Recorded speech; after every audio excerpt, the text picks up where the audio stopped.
three sound of the bell together before we have the Dharma talk.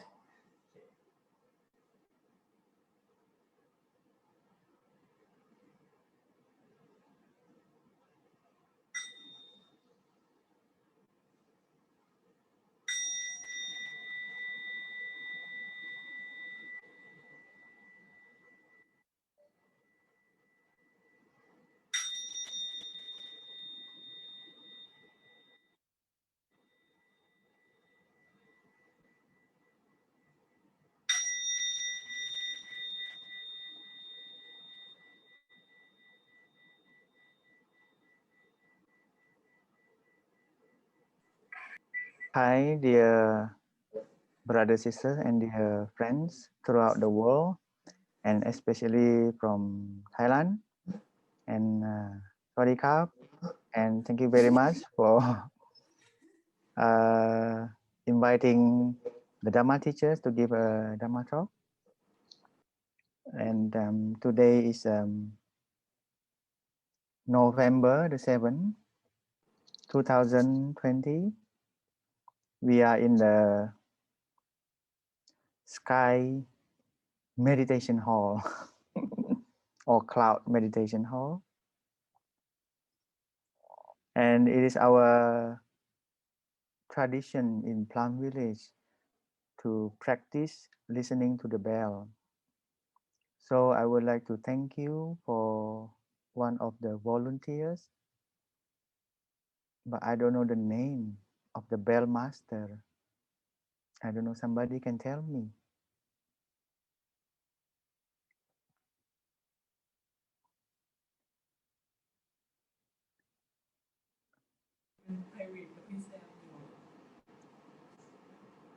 So thank you very much for inviting the bell, but I would like to know the name of the bell master today.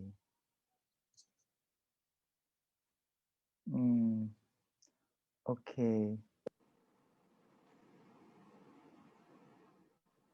I hope you can listen to my voice very well. If you can listen very well, can you give me a hand? Oh, okay. All right. Thank you very much. And in Plum Village, we listen to the bell. And every time we listen to the bell, we follow our breathing. And when the bell master give a half sound, we already put our attention, our mindfulness through our breathing. So we breathe slowly in and breathe slowly out. And the bell master will continue to invite the full sound. And I also have many opportunity to be a bell master, especially for our teachers, Thai. And every time he will say something about the bell master. So I follow the tradition of our teacher. And the name of our bell master is Nat. I hope I pronounce this correctly. And when we invite the bell master also prepare the breathing first. So he is calm, he's at peace. So when he invite the bell, it also give a calm and peace energy to people who listen to it. And usually we have a gatha or a poem to recite. For the bell master, usually you can recite a poem like this: body, speech, and mind in oneness. I send my heart along with the sound of the bell, and may the hearer transcend the path of anxiety or sorrow. So, as a bell master, we recite the poem in any language is all right. if you memorize the poem, you can recite by your heart in Thai, in English, in Indonesia, or in Chinese. Is all okay. And then usually you hold your bell a little bit higher, maybe at least at your eye level, not too high, not too low. If too low, you like this. If too high, you'll do like this. So you hold it at your eye level at least, so you can see it clearly. And then you invite half sound to wake up. So today, the wake up practitioner listen to the talk can really wake up with the sound of the bell. And then take a few in breath and out breath, maybe 1 or 2 times, and then the bell master give a full sound. And then everybody breathe in and out, and don't forget to smile. And then the bell master will give the second sound and the third sound, so everybody can enjoy the breathing together. And it is very nice to just have a bell master to help us to practice. So once again, thank you very much, Nat, to be a bell master today. And dear friends, today I would like to share something, and I believe all of you already received the topic, the theme, the subject, and then the subject is pretty easy, and I have prepared few slides. Maybe we can look at it together from time to time, because now is we have advanced technology. So I prepare something for you so we can look at it, and I can share the screen with you. Maybe you can see it now. And it is very funny to have this theme. I am hungry, let's eat. It's feel, it feel like we're going to a restaurant, want to eat something. And I don't know whether in Thailand we still can go to a restaurant now. I'm not sure. Hmm. But today, when we talk about I'm hungry, let's eat, it is has something very deep inside, and I would like to share with you. So, a long time ago, there's a Zen master called Bai Chang. So, it's a Zen master. Bai Chang is from China. So, in China, there's a lot of Zen master, and one of the Zen master called Bai Chang, and he has one sentence that is very inspiring. So I quote him. So he say, "A day without working is a day without eating." So the story actually a little bit long. So I will give you a short story. I think story is better, so everybody can understand very well. So during the Buddha's time, the monk usually uh, cultivate or doing a lot of meditation. But when the practice gone to China, there's a few things they need to make an adjustment. For example, during the Tang Dynasty, so when the teaching of the Buddha went to China, so there's a difficulty at that time. So when the king support the Buddhism, and then the Buddhism will flourish. But there's also a time that the king he doesn't like the Buddhism, so he persecute Buddhism a lot, and then it is difficult for Buddhism to flourish. So in order for the Buddhism to flourish, then they have to think how to survive. At that time, mm, you know, the teaching of the Buddha, one of the teaching is to go out and do an arms round. In Thailand, maybe you call it a pindapat.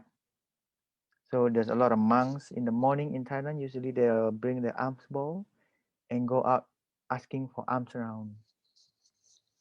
So during at that time in China, when the Buddhism was persecuted, it's difficult for doing the alms round. So instead of alms round, the monks try to cultivate the land. So they grow their own food. If they don't grow the food, and then it's not possible for them to survive. So it looked like what the monk in China violate the Vinaya, the rules. But actually, it is also as a community, they have to look to find a way to survive. That's why they turn the practice of cultivating the land to going for the planting, maybe a paddy or planting, growing vegetables. It's become a practice of mindfulness or meditation. So it slowly become acceptable that the tradition, Zen tradition, they go to cultivate a land. So there's a Zen master, Pai Chang. He's very old. Even he's old, he also go to the land to plow the land and then growing vegetables. And then the disciple thinks that, oh, the master is too old. So please do not go to work anymore. But the master think that it is nice to have an exercise. So he keep doing it. And then the disciple say, let's hide the tools from the master. And then the master cannot work anymore. And then after a few days, the master was not very happy because he cannot go to work anymore. And then every time they deliver a food to the master, the Zen master, Pai Chang, he refused to eat 1 day, 2 day, and 3 days. And then the disciples ask the master, Master, why you don't eat the food? And then the master say, you don't allow me to go to work. So without work, I don't want to eat. So slowly he shared his view that as a practitioner, a day without working is a day without eating. So I think this is also very similar to the practice of plant village. All the monks and nuns, we also go to work. At least we need to go to kitchen to cook, or we have to go to sweep the floor, cleaning the toilet, making a tofu. So all of you who already been to plant village, either in France or Hong Kong, or maybe Germany, or maybe plant village Thailand, you also have a chance to practice the working meditation. And we enjoy the working meditation so much because we work together, we sweep the floor together, we go to chop the vegetables together, and it's very happy. And there's a lot of mindfulness during the practice. So the Zen master also shared that he is not much of virtue. When I'm still alive, I'm not doing things myself, then I become a useless person. So it's also remind me about our teacher time. One day we have, I remember in Plum Village, France, it's a long time ago. We saw that our teacher Thai is very tiring.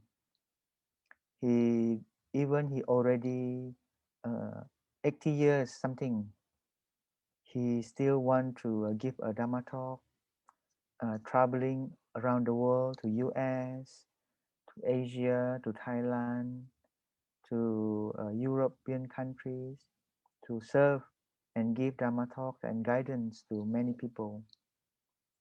So the Dhamma teacher think that maybe Thai can take a rest, no need to travel so much, so he can preserve his energy. So this is a request from the Dhamma teacher, and Thai, he himself replied that, see, I'm old. My career is to share a teaching of the Buddha, share the practice of mindfulness. So if I cannot share the Dhamma anymore, I will not be happy. So as a Dhamma teacher, Thai said, I would like to continue to share the Dhamma, the teaching, until my final breath. So when I heard Thai share something like that, I was so touched. So it is very similar to Zen Master Pai Chang. He said that if I don't do anything, I become a useless person. So he want to contribute something. So to think about our teacher Thai is like a really inspiring. I hope everybody also inspire that as long as we still alive, there's no way we stop practice. Especially in Plum Village, we really put our focus, our practice into a mindful breathing. So the mindful breathing can be practiced whole day. You cannot say, oh brother or sister, today I'm lazy, I don't want to practice. I don't want to breathe today. It is not possible because breathing is all day, all time with us. You cannot say that I don't want to practice breathing today. It's not possible because the breathing is there anyway. So I would like to invite Nat to give us another sound of bell, so everybody can observe our breathing in and out and enjoy our surrounding, enjoy our uh, meditation hall, cloud meditation hall, or sky meditation hall together. And please invite one sound bell for us, and please turn on the microphone before you invite the bell. Thank you very much.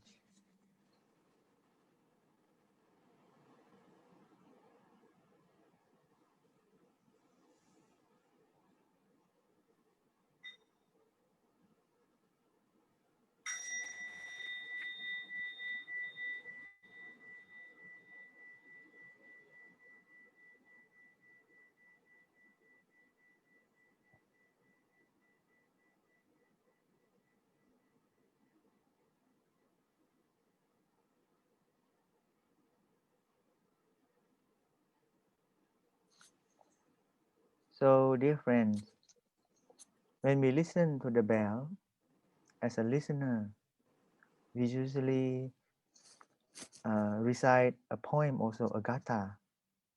The gatha is like this: listen, listen, this wonderful sound, bring me back to my true home.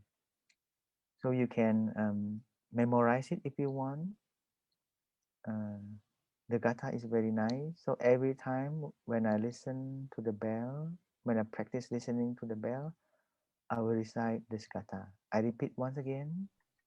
Listen, listen, this wonderful sound, bring me back to my true home.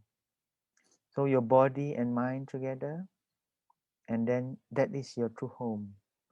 The present moment, here and now, is our true home. So please return to our breathing and practice this mindful breathing as many times as possible during the day. And I remember there's a story in the scripture. The story is about a person called Bara Dwaja. I don't know whether you have listened the story. It's called a Kasi Baradwaja Sutta. So it's from a Pali scripture. If you want to read the full story, you can maybe check in the Google. It's called a Kudaka Nikaya. It's a part of a Sutta Nipata in the first book, 369. Nowadays, it's very easy if you want to read the scripture, and if you have time, you can spend some time to read the story. I will tell you a very brief story about this person. So Kasi Baradwaja is a farmer and a pretty rich farmer. So one day when his field is already ripened, so he cultivate the land and then he harvests a lot of rice, a lot of things, and then when he harvests the rice and many things, and the Buddha walking past by. And then, of course, in the morning, Buddha and his disciple, especially Venerable Ananda, Venerable Ananda always following the Buddha because Venerable Ananda is the assistant of the Buddha.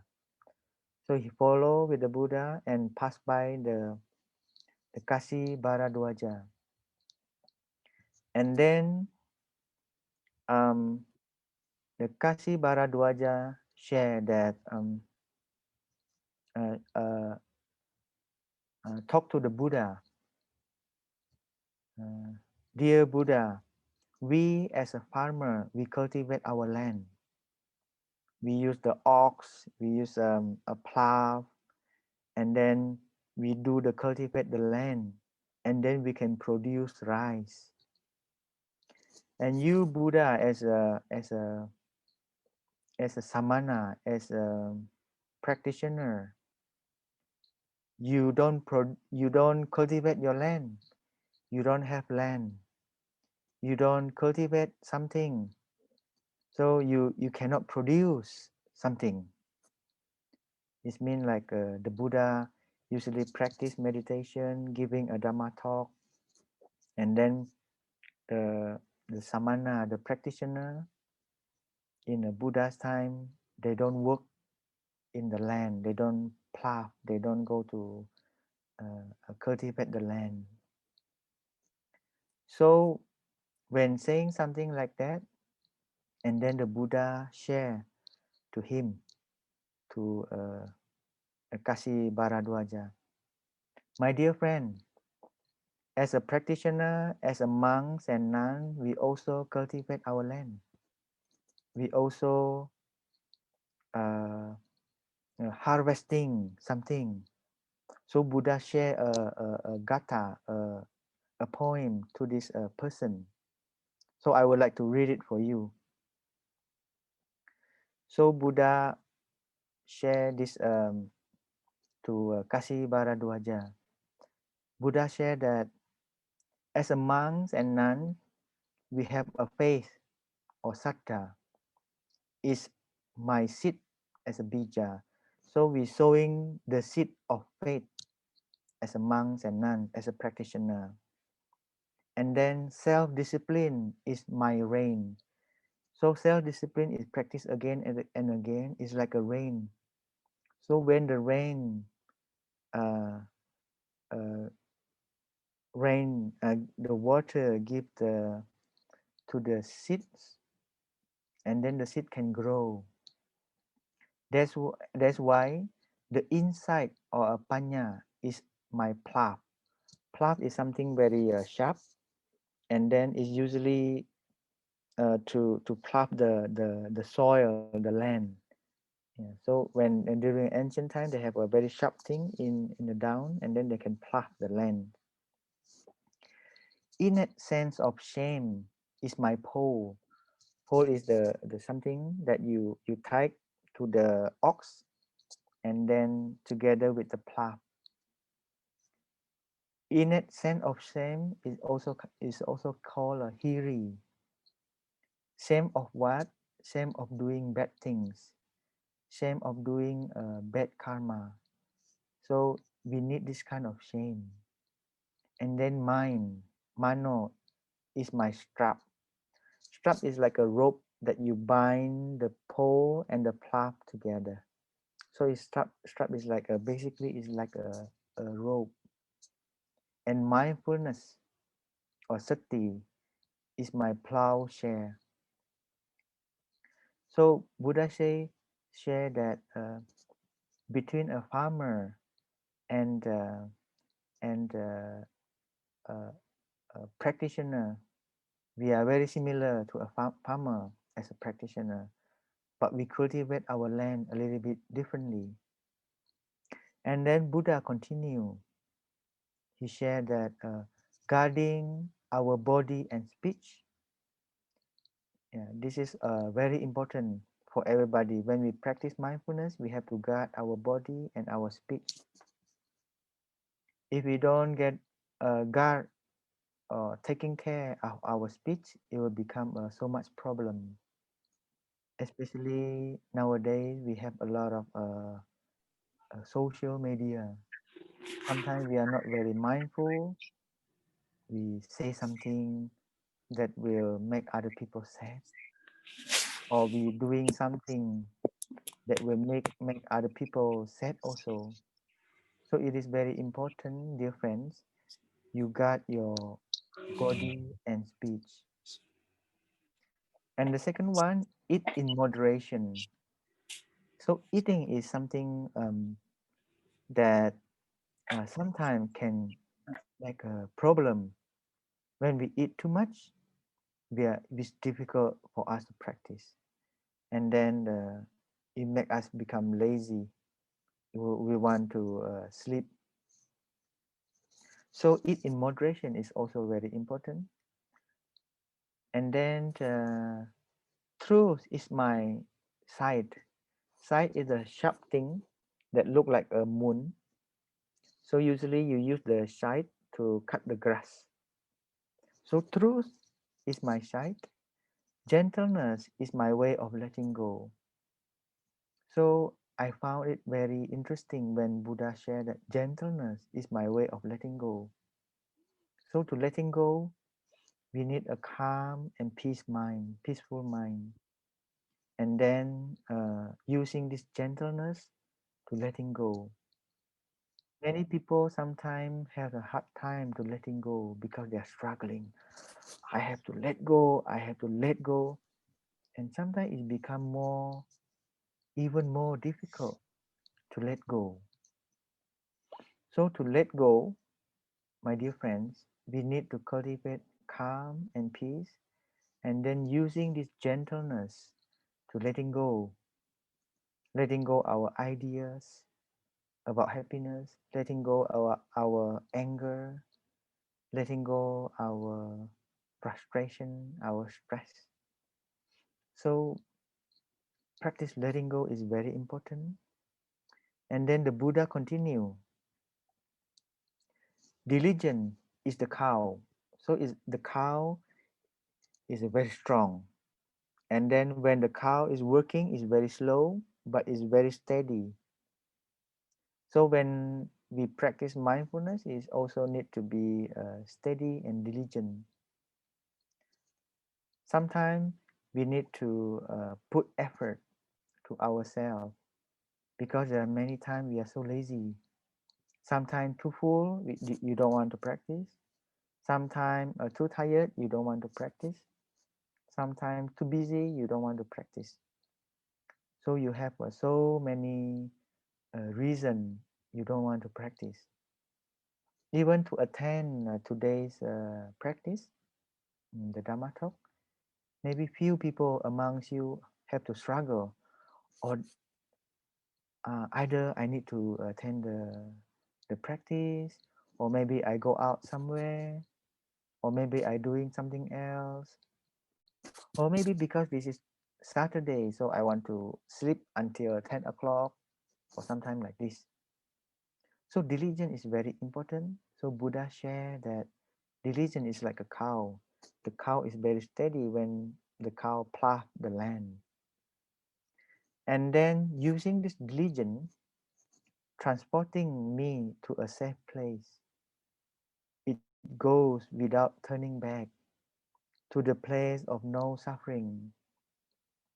So it is just a way the Buddha shared that a place of no suffering that maybe all of us know is called a nibbana or nirvana. And this is the Buddha conclude the sharing to Kasi Bharadwaja, that this is how I do farming. The deathless as its fruits. When the farming is finished, then you are released from all suffering. So the deathless also mean like in plant village we say no coming, no going. There's no coming, then there's no going. So we transcend the all suffering by practice mindfulness. So mindfulness actually is really a main door, a very important door for us to practice. And our teachers and our tradition, plant village, and we already transmit a lot of practice like mindful breathing, mindful walking, mindful sitting or sitting meditation, or we have a total relaxation, or we have drinking tea with mindfulness, or we just enjoy our meal with mindfulness, silent meal, and there are many practice. Even nowadays, we have a lot of way to practice. Maybe you know that Plum Village we already have an app. Yeah, you can download either in uh, uh, your iPhone is possible, or maybe with your Android phone is also possible. So you can try to download the application. It's called Plum Village Zen application something. So you can try to look, and then you can download the application, and then you can practice with it. There are many songs, chanting. There's a short Dharma talk by Thai or by the Dharma teachers, and it's very nice. And make use of your phone to practice rather than playing game too much. Sometimes because maybe we have to stay home, or maybe work from home, or doing things from our home, so we are boring. So when we are boring, we try to find an entertainment. We play game, we watching a movie. Yeah, but actually playing game is all right. It's no problem, because people sometimes need entertainment. But if you play too much, too long, then it become a problem. If you watch a movie, I think it's all right. You can select a good movie to watch. Especially nowadays, we have a lot of good movie or good things in on YouTube. But if you're spending whole day watching a movie, then it's become a new problem. So knowing when is enough, when is enough, is very important. How you can know when is enough? Your mindfulness can tell you when is enough. So cultivate mindfulness is really, really beneficial practice. So Dear friends, I would like to continue the sharing. So in the practice of Plum Village, it is important to play to pay attention to these things, what we call four domains. There's four domains that we really need to pay attention. The first domain of mindfulness is called body. So maybe you can feel what happened to my body right now. Am I sitting comfortably? Whether my shoulders or my face or other part of my body having a tension or not, or having painful something somewhere on my body. So this is the the first of very thing that we need to do when we practice mindfulness. When we practice the sitting meditation, we also pay attention to our body. How's the posture? We sit upright, not rigid. We have a relaxation, and then we put our hand in a certain way. Our leg, cross leg, or sitting on the chair is also all right. We be aware of our face, and then maybe give a little bit smile.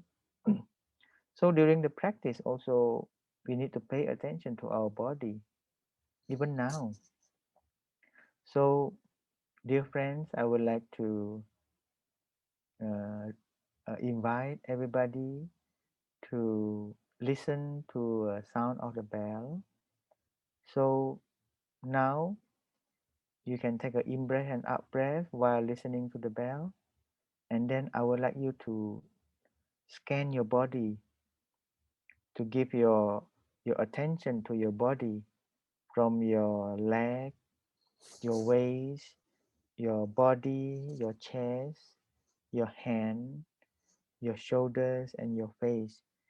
It's just like a light shining through your body, and then you check. It's like an X-ray.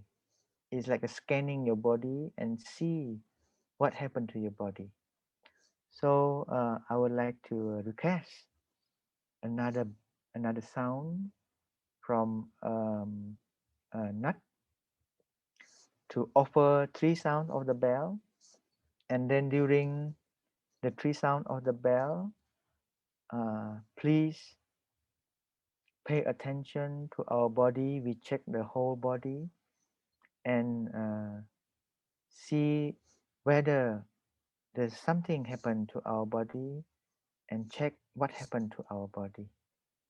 So maybe Nat can provide us with the three sound of the bell for all of us to observe what happened to our body, and then please unmute yourself before you invite the bell.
Thank you very much, Nat, for helping us to practice. And while I'm listening to the bell, I can feel my in breath and out breath. And then I try to look around, feel my body. Then I really feel that, oh, I have a body, and this is my body. This is the feeling of having a body. Sometimes when we are so busy, we feel like we don't have body. The body is disappear, and then we lost the connection between our body and our mind. And then when we connect again to our body, we feel very calm and peace. Oh, this is my body. Glad I still have a body.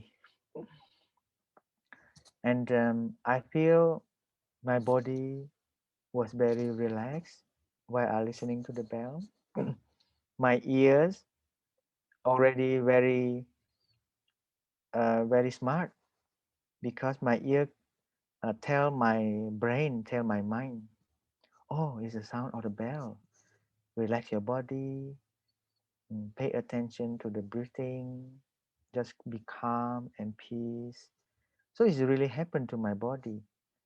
So when you are very mindful, actually you can tell your body to calm, be calm and peace, and it's possible to do like that.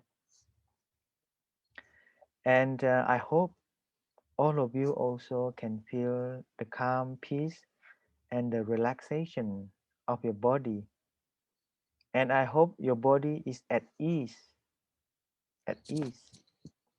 while you're listening to the Dhamma talk and also listening to the bell. If you are not at ease all the time, it will be not very good for your body. It will become a disease to your body. Nowadays, there's a lot of a disease actually come from the tension, the stress, the frustration in a human life. So to take care of our body is very important, especially nowadays. We know that the virus is still around, and and everybody might be possible get caught in the virus. So take good care of your body. So it is very similar to the way of mindfulness. The first thing we need to take care is our body. Don't neglect your body.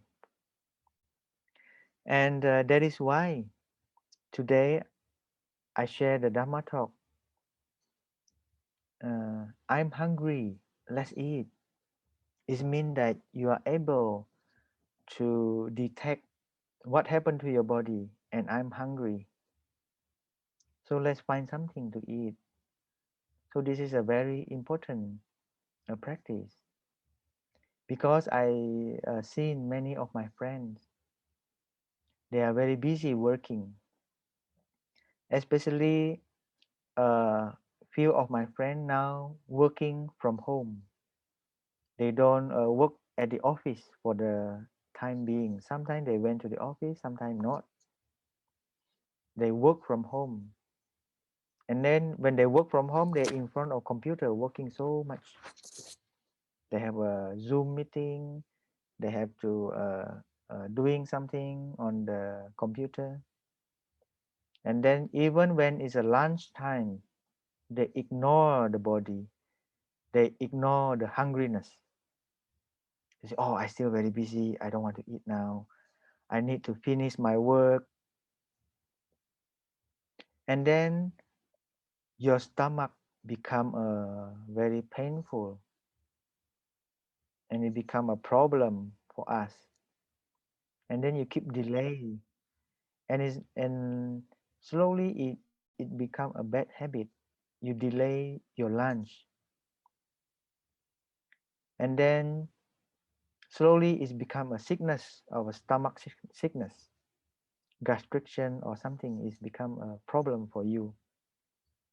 So mindfulness of our body is mean to look at our body and what happened to our body.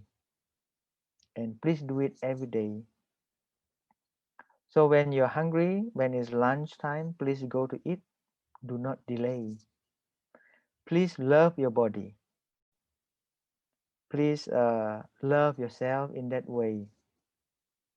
How can you love other people even you don't love yourself? So loving ourselves is really a first step for us to loving others. And it is the foundation for loving many people. So this is a kind of love that Buddha talked about. It's called a metta. Metta is a universal love. But the love starts from ourselves and loving your body. But loving your body is not going to the salon or put some kind of cream. Yeah, of course, it's also a kind of love. Yeah. So there's a many kind of love, how to love your body, to take good care of your body. So this is a mindfulness of our body. And also one way to love our body is to sleep not too late. Nowadays, I don't know, people like to sleep so late. Before 12 midnight, before 1 or 2 o'clock, they cannot sleep. And it's become a very bad habit. I don't know what they are doing. Maybe playing game or watching or reading something, I don't know. But if you don't sleep well, if you don't sleep enough, your emotion, your feeling is up and down. So taking care of our body, sleep earlier, eat healthier, eat in moderation, it is a very good foundation for practice mindfulness. So that is why Buddha shared the teaching starting with taking care of our body. Everything to do with our body, we have to take good care of it. And then the second one, we take good care of our feeling or Vedana. So the body is a kaya. And then the second one is the feeling, the Vedana. So when you take good care of your body, your feeling also will be stable. You have a comfortable feeling, you have an uncomfortable feeling, you have a neutral feeling, and you also have a mixed feeling. So whatever the feeling comes, we can accept and we can embrace. When we are calm, when we are peaceful, when you observe your breathing, you're mindful of your breathing, you have energy, you have the power to embrace the feeling. So when you're hungry, you have a stomach ache, you delay your lunch, even 2 or 3 hours late, the feeling actually become uncomfortable. And sometimes you quickly become very anger. You become angry. I don't know why I'm angry. So when somebody angry, maybe he or she forgot to eat or forgot to drink. And in plant village, we also enjoy drinking tea together. But I don't know whether you have the habit of drinking tea also. Or maybe somebody like to drink coffee.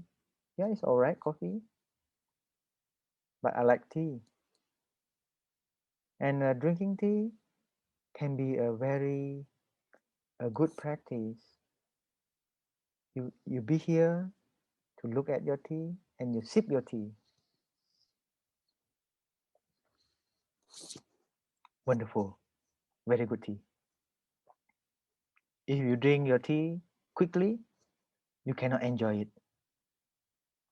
If you're thirsty, you can drink quickly, it's all right. But in a regular time, please take time to enjoy tea, coffee, all right, or enjoy what do you call it, soy milk, or enjoy a smoothie or anything you can enjoy. You can drink any drink with a mindful attention, mindfully. So it can become a practice for you. Please do that if possible. And then when we take good care of our body and feeling, and then in the mindful breathing sutra, and it's called Anapanasati Sutta, and also Sati Patana Sutta, is also talk about taking good care of our mind. Be mindful with what happened in our mind. It's called a chitta. So I read somewhere it shared that in our mind in one day, 24 hours, our mind can produce a lot of thought, a lot of thinking, maybe billion of thinking. So in 24 hours, you can produce a billion of thought and thinking without us knowing. So this a billion thoughts, I don't know how many percent of them are wholesome, kusala, wholesome, and how many of them are akusala, not wholesome. Maybe you can know, you can try to check. Maybe in 5 minutes, you check your mind and see within this 5 minutes what kind of mind, what kind of thought appear in your mind. Whether it is a good mind, a wholesome, or it is a not good one or unwholesome one. So you will know what happened to your mind. So mindful of our mind is also very important. And then the fourth one is the phenomena or the dhamma. Or sometimes our teacher Thai, he will translate the object of mind. So whatever phenomena happening or thing you see with your eyes, you hear with your ears, you taste, or your surrounding, your environment, all is a dhamma. So you pay attention what is happening to your surrounding. So this is a four domains. When we practice the mindfulness, I will especially emphasize that we put more attention to practice the first one and the second one, because the body is very close to us and it's easy to feel our body. It may be that the pain, tension on your shoulders, you can feel it very easily. So when you know that your shoulders are tension or very painful, so you can relax your shoulders, or maybe you can do a massage a little bit using your hand to give love, to give a massage to your own body. That's why maybe in Thailand, I heard there's a lot of place for massage, right? And there's a Thai massage, very famous also, right? People like to, maybe they have a lot of tension in their body, so they go to massage their body. Yeah, but you can do your shoulders or maybe somewhere. So this is a kind of a love that you can give to yourself. And dear friends, so the practice of mindfulness can be do in many ways. So like recently, I like to practice brushing my teeth mindfully. So it is a very I love this practice so much because I brush my teeth 3 times a day. So in the morning, uh, and then in the afternoon, and at the night. But I don't know amongst you how many times you brush your teeth in one day. Maybe one time, 2 times, or 3 times. It's very good. Maybe you would like to practice this brushing teeth meditation if possible. And when you put the toothpaste, you know that you're putting the toothpaste. When you put the water in your mouth, you can feel the water. When you start brushing your teeth, you can feel you are brushing your teeth. The sensation between the brush and your teeth, what is the sensation? You can pay attention to it. So during the 5 minutes of brushing your teeth, it is considered a kind of mindfulness, is a kind of meditation. So when you doing brushing teeth in mindfulness, maybe you can brush your teeth even better, clearer. If you brush your teeth very quickly without mindfulness, maybe it's not very clean. So there's a lot of benefit. Maybe young people amongst us would like to practice brushing our teeth, spending more time cultivating energy or strength in paying attention to our breathing. Spend a little bit time to practice mindful eating, even with your friends or your family, or eating by yourself. You are eating alone, also possible. Spending some time walking around mindfully, practice slow walking meditation is always possible. As long as we are alive, and then it's possible to practice. And then, dear friends, um, when hungry, It's 10 hours. let's eat, okay? When thirsty, let's drink, but don't drink wine or beer, okay? Yeah, you drink something that's good. When you're tired, take a rest, please. This is also the way how to take good care of our body. Fools may laugh at me, but the wise man will know what I mean. So I really think that if you don't take good care of your body, any virus can come. Don't talk about COVID-19. It can come anyway. But if you take good care of your body, maybe the virus, even they come to your body, maybe the virus cannot give too much effect to your body. So when you take good care of your body, you be mindful of your body, you love your body, and then your body will have a good stamina, will uh, strong, and then you can be healthy. The healthy person, the healthy human can practice well. How can you practice when you are sick? It is very difficult, but it's still possible, but it's difficult.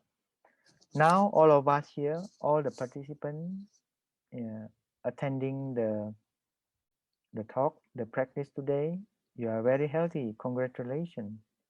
And you can practice very well. So taking good care of our body, being mindful of our body is the very foundation for us to practice.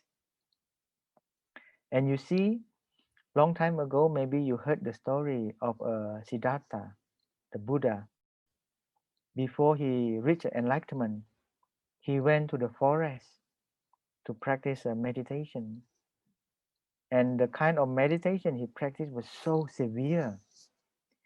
He only eat a little bit a day. He only drink a little bit a day. And then he torture his body. Maybe you ever seen a picture or a statue about Siddhartha.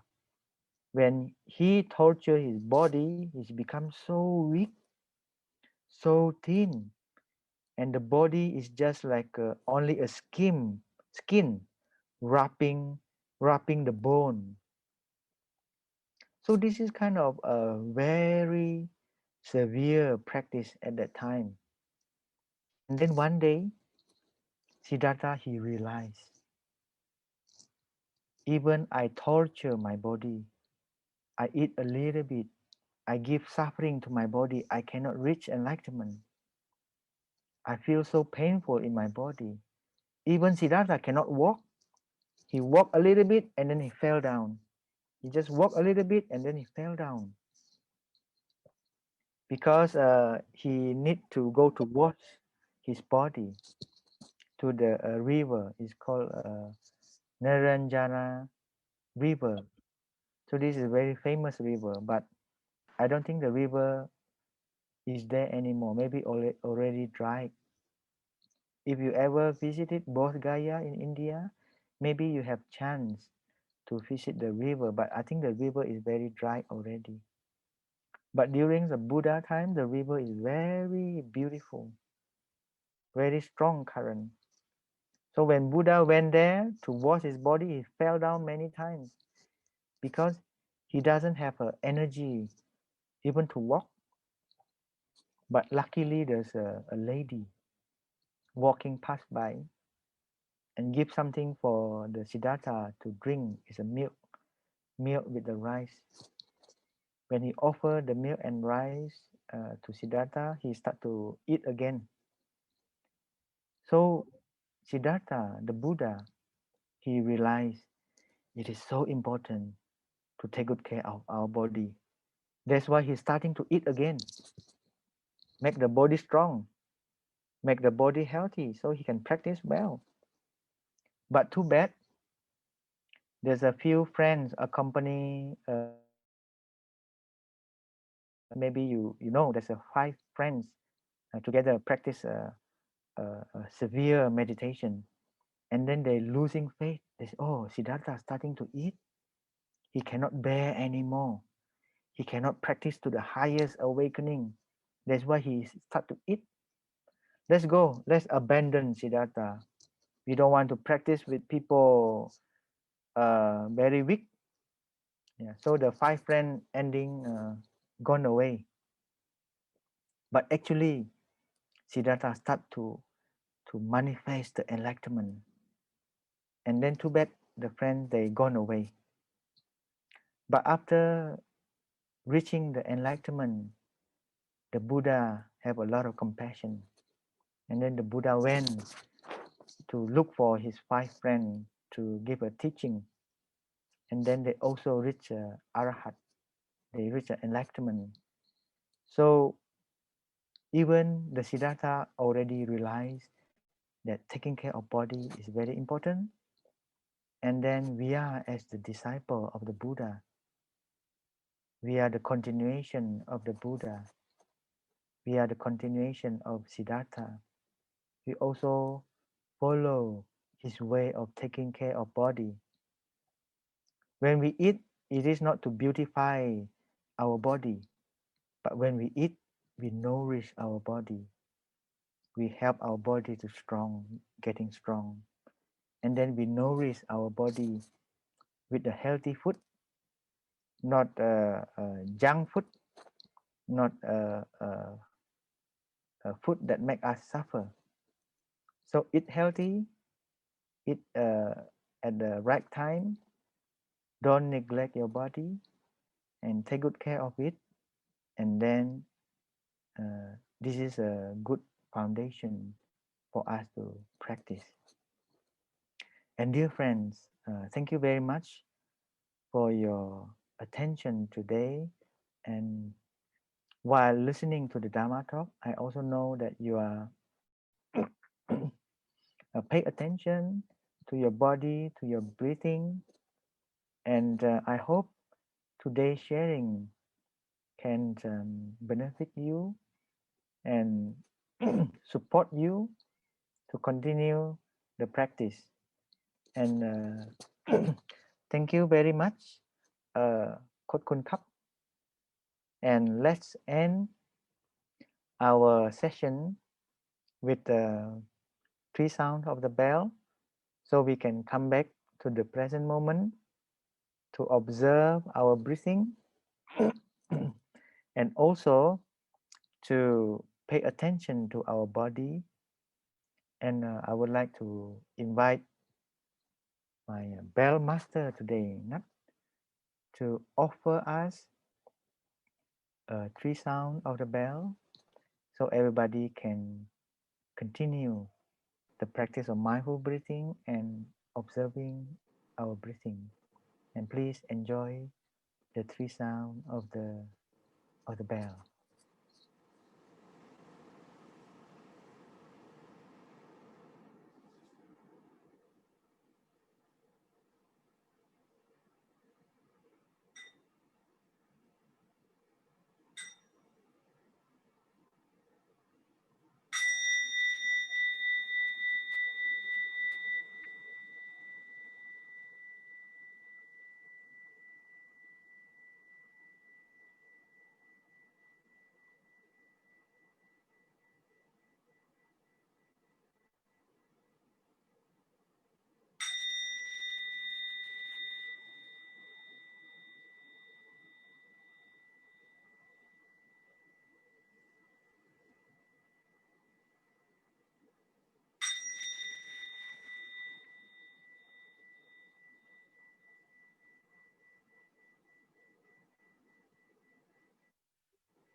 Dear friend, thank you very much. ขอบคุณครับ Thank you. 谢谢 terima kasih. And I would like to return to the host today. Thank you very much. Thank you, brother, for Thank you, brother, for giving us the beautiful Dharma talk that let us know more and know more about how to live and how to breathe in our daily life. And before we are leaving Zoom meditation hall, I think we can sing a song as every time we leave the Zoom meditation hall. And as everyone knows, that the last song we will sing is No Coming, No Going.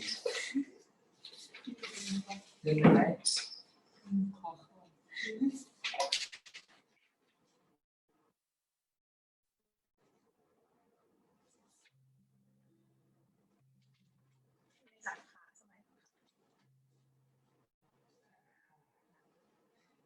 I think we can sing in English first, then we will sing in Thai. And for the Vietnamese, if you would like to sing in the Vietnamese, I think it is great to sing in Vietnamese too, after we sing in Thai.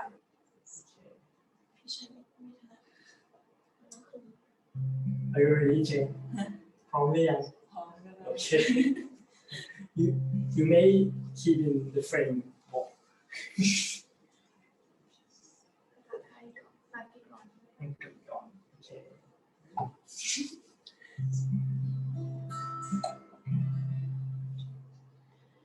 No coming, no going, no after, no before.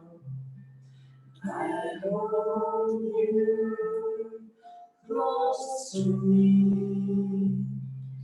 I release you to be so free. Because I am in you, and you are in me. Because I am in you, and you are in me. มาไม่มีจากไป ไม่ยอมกลับไม่คิดไกลจะพบเธอ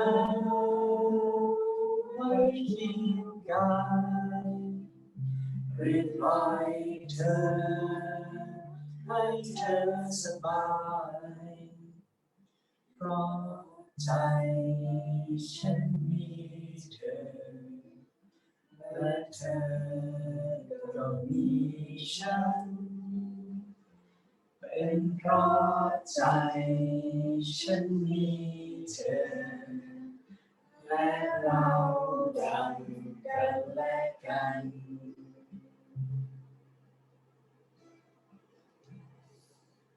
In Vietnamese